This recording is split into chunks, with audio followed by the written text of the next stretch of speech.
Welcome back. That was a good commercial break. That was. I enjoyed it. Did you enjoy it? I did. Oh, Very informative. Yeah, I thought it was great.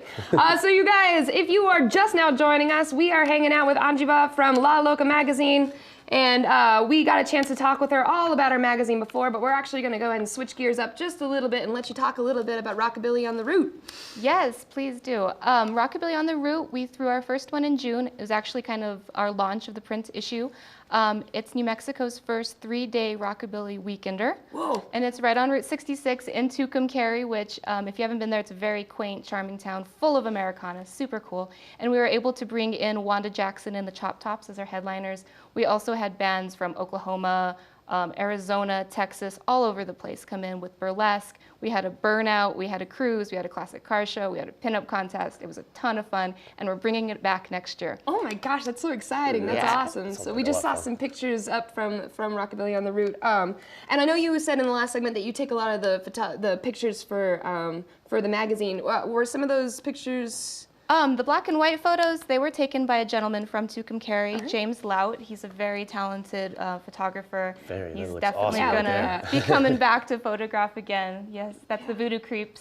They were the fellows putting on the car show, them and the Straight Razor Car Club, both car clubs from here in Albuquerque. Wow, that's so incredible.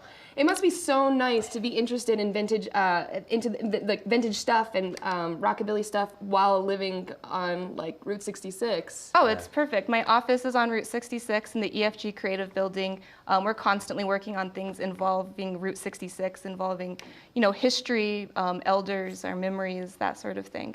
That's so cool. So let's talk a little bit actually more about the music that you had at the festival, just because I know you got a chance to mention Wanda Jackson, but she was so amazing. She is. In fact, she might be my first introduction to rockabilly as a genre many years ago. I saw a documentary about her and I was like, what is this? This is amazing. These are my people, So fast forward, being able to actually meet her, shake her hand, sit down and talk to her, watch her play. It was an incredible experience. She's just an incredible woman. She's so feisty. She's in her 70s and performs almost every day of the year. It's unbelievable. I hope I can rock like her when I'm that age. Yeah, for sure. That's so awesome. Yeah. And so you also mentioned a couple of the car clubs. How many vintage car clubs do we have here around? Albuquerque has several. The Straight Razors Car Club, the Voodoo Creeps Car Club. We've got the Bombardiers. We've got the Low Flyers, and then I'm sure there's ones that I've never even heard of yet, and I invite them to come to us because we're constantly looking to work with people in the community, car clubs, and everybody else. That's amazing. Great, that's gonna be fun. So the turnout for this event, for the Rockabilly on the Route, I mean, how many people actually came out to that? Anywhere between 600 and 1,000. Holy moly, that's awesome. Tucumcari had no idea what was coming. That's definitely taken over. Yeah, we did. That is definitely. I'm not sure they knew what rockabilly was before June. So they just woke up one day and looked outside. Oh, hot rods. What? Yeah, yes. Pompadours, Betty Bangs, hot rods. That works. That'd be amazing. That's so incredible. Are you going to have it in Tucumcari again? We are. Yep, that's our home base. You can do so many fun things in a small town, like burnouts and cruises, and it's cool to work with small communities. And it's so cool to see a small community find a way to have a sustainable event without, selling out. And then they're working with what they have in the community. Oh, yeah, absolutely. I think that's so cool. And I really appreciate that you're so into our local culture around here. Oh, absolutely. Born and raised, I got my passport. Yeah, so again, show it to the camera. It's awesome. That's really cool. Yeah. No, but I treasure New Mexico. I treasure what we have to offer the world, and I don't want us to lose that. It's what makes us special, and every community has that. Every small community, whether it's Tucumcari or where I was born and raised in Catron County, New Mexico. So, just gotta run with it. Absolutely. So cool. We all got to do that. All right, and going back to the Rockabilly Route, Rockabilly on the Route, wanted to see. What's your favorite part about it? Is it the burnouts? Is it the music? Which one is it? You know what? It's the community. It's the community? It's just seeing, all my friends and all of our community in Albuquerque, the community of Tucumcari, come together and make something real, start to create that legacy. There's a huge car show that happens every year in Las Vegas, and they happen all over the country. There's no reason why we shouldn't have one here. We also are home to Route 66. Absolutely. Oh, you meant Las Vegas, Nevada. Yes. Okay. Yes. Like, and so just seeing people share that vision and get excited about that and treasure what we have here, it's my passion. That's great. I hope you keep doing it. That's what Oh, you're very good at. absolutely. Yes.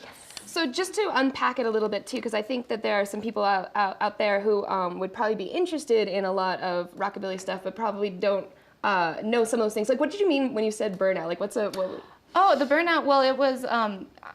I actually missed the event. I had to go rest, and I'm sorry I did because I hear it was like the highlight of the whole event. But you go out there and you burn the rubber off your tires. Literally, it's just you go out there and you burn the rubber off your tires. Smoke up the street. That's awesome. Excuse me if I may be missing something, because I'm sure there's more to it. If you ask the guys, I'm sure they will tell you that it's more complex. But that was my take on it, and people loved it. And the pictures that you see with the smoke coming from behind those hot rods. Priceless. Yeah, for sure. Do you know more? Oh no, From a guy perspective, is that like no, I like the way they look. I don't mess with that. That's me. I'm a terrible mechanic. I'm a terrible mechanic. Well, and then when you were talking about cruising, you were talking like literally like kind of like riding the cars through the town. Yeah, and if you're a terrible mechanic, I happen to know a very good one. Oh, Don okay. Brown Automotive on 4th and Montano. There you go. That's my sweetie. Oh, nice. I'm gonna give him a shout out. All right, there you go.